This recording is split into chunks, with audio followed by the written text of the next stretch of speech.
So the sequel to Spinal Tap, Spinal Tap II, The End Continues, is opening in theaters as I post this. It arrives 41 years after the original Spinal Tap and is brought to us by the same creative team, of course, director Rob Reiner and actor, comedians, and writers Christopher Guest, Michael McKean, and Harry Shearer. And the one question I have is, how sure are you, if you're in that creative team, that you can even come close to matching the magic of this classic film you made, that it went even beyond a classic to become a cultural phenomenon, something that people quote all the time?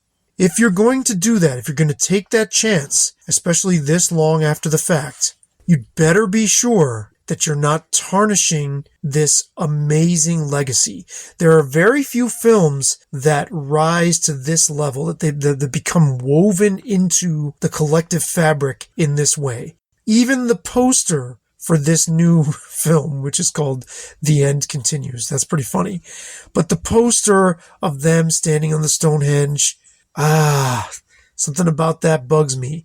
So I hate to talk about a film and jump to a conclusion before I see it, but I'm wary of even taking the chance to see this film on the likelihood, and I think it's quite likely, that I'll walk away feeling like they cheapened the standing of the original. And this is a powerhouse comedy team. I mean, these guys are really, really funny. But are they at the top of their game? And can you do something, capture lightning in a bottle, a second time when you're trying, right?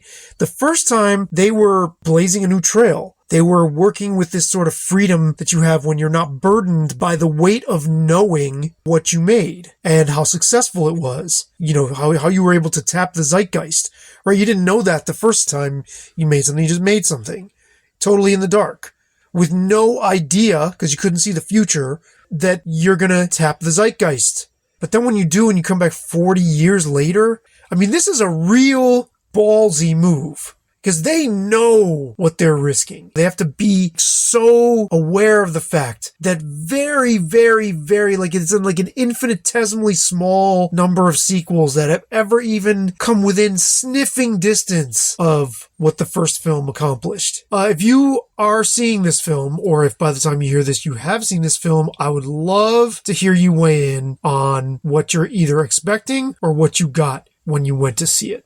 For FeedbackDef, I'm Saby Reyes-Kulkarni, the Apostate Music Journalist. Be sure to hit that like, subscribe, so you never miss a post. And please don't say, this one goes to 11.